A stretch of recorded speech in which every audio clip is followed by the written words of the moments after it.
नमस्कार, बहुत स्वागत है आपका। आप देख रहे हैं भाग्य चक्र और मैं हूं आपके साथ शैलेंद्र पांडे। घर में कितनी भी सुविधाएं हों, कितनी भी संपन्नता हो, अगर पति पत्नी के बीच में कलह और कलेश हो तो जीवन की सारे सुख नष्ट हो जाते हैं, सारी खुशियां समाप्त हो जाती हैं।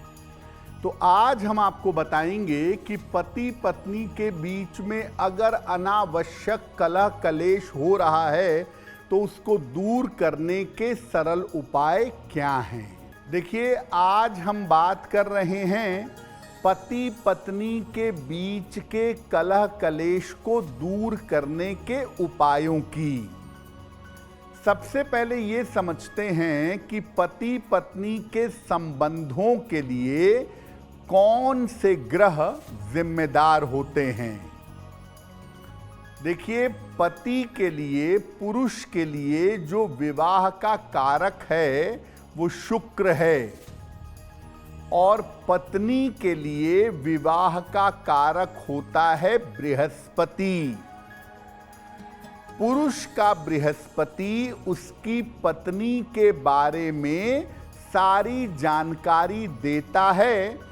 इसी प्रकार से पत्नी का शुक्र उसके पति के बारे में सूचना देता है। लेकिन कुल मिलाकर अगर हम देखें तो पति पत्नी के आपसी संबंधों के लिए, पर्सनल रिलेशन के लिए शुक्र ही जिम्मेदार होता है। चंद्रमा और मंगल वैवाहिक जीवन में शांति और धैर्य बनाए रखते हैं। यानी अगर आप किसी पुरुष की कुंडली देखें या महिला की कुंडली देखें तो सर्वाधिक ध्यान आपका शुक्र पर होना चाहिए। उसके बाद धैर्य के लिए, एडजस्टमेंट के लिए आपका ध्यान चंद्रमा के ऊपर जाना चाहिए। अब ये जानते हैं कि ऐसी कौन सी स्थितियां, परिस्थितियां होती हैं जब पति पत्नी के बीच में कलह कलेश बढ़ जाता है। देखिए, अगर पति या पत्नी में से एक की कुंडली में भी फायर एलिमेंट ज्यादा होगा, अग्नि तत्व ज्यादा होगा, बेवजह के झगड़े, एग्रेशन, लड़ाइयां शुरू हो जाएंगी। शुक्र या बृहस्पति अगर कमजोर हो गए, दोनों में से एक भी ग्रह कमजोर हो गया किसी का, तो वैवाहिक जीवन में कलह बढ़ेगा।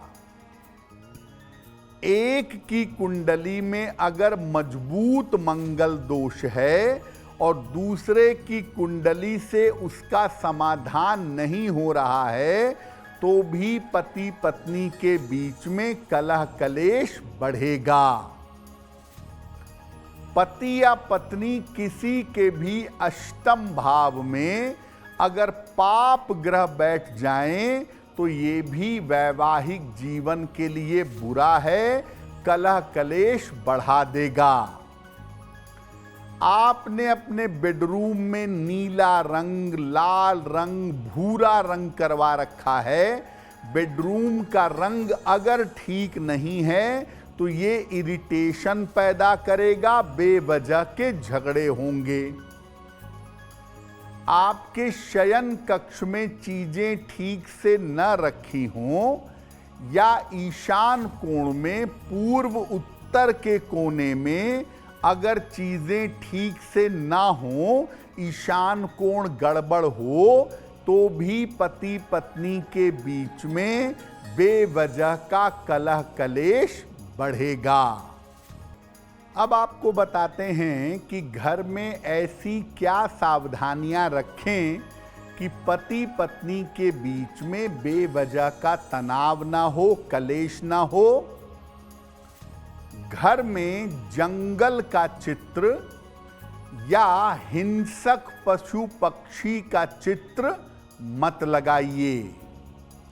अपने शयन कक्ष में, बेडरूम में हथियार नुकीली चीजें या खाने पीने की वस्तुएं मत रखिए।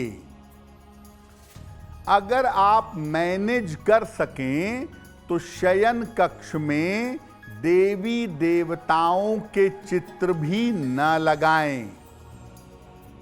घर में झाड़ू को और चाकू को छुपा कर रखें। पति पत्नी का जो एक साथ का चित्र है, ये साउथ वॉल पर दक्षिणी दीवार पर न लगाएं।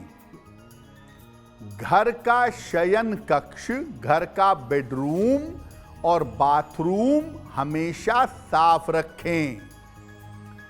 जहां तक संभव हो घर में बिना फूल या बिना फलों वाले पौधे बहुत बड़े मत लगाइए।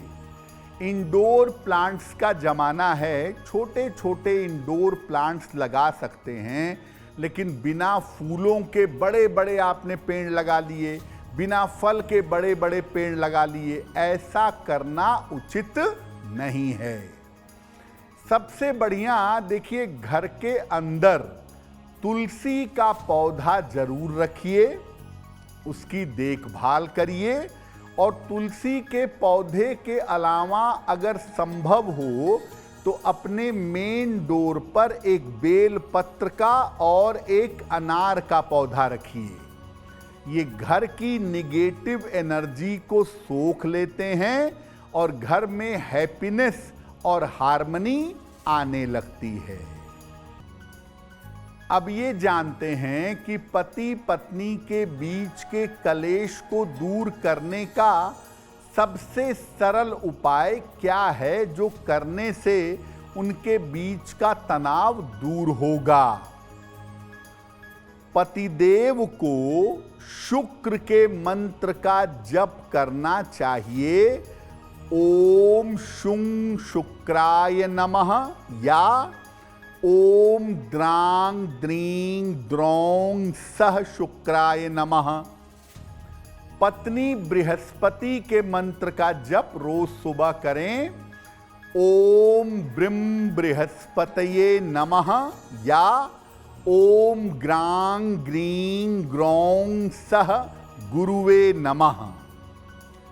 शयन कक्ष में जो आपको कलर करवाना है बेडरूम में, गुलाबी, धानी मतलब हल्का हरा या सफेद रंग का प्रयोग करें, और अपने बेडरूम में बहते हुए जल का चित्र लगाएं तो बहुत ही अच्छा होगा। पति पत्नी का चित्र पूरब या उत्तर की दीवार पर लगाएंगे तो बेहतर होगा।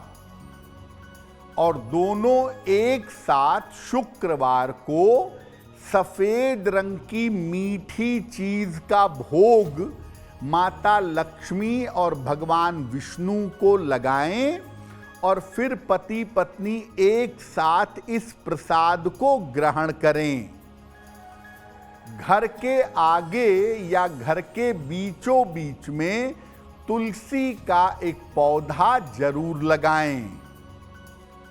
घर में शिव पार्वती की संयुक्त पूजा करें। भगवान शिव और मां पार्वती का चित्र या उनकी मूर्ति रखें, या संपूर्ण शिव परिवार स्थापित करें और नियमित रूप से इनकी पूजा करें, क्योंकि जितना परफेक्ट वैवाहिक जीवन शिव जी का है, मां पार्वती का है, उतना किसी का नहीं है। अब वक्त हो गया है ऐसा क्यों जानने का। ऐसा क्यों में हम आपके मन और जीवन से जुड़ी हुई तमाम दुविधाओं का समाधान करने का प्रयास करते हैं।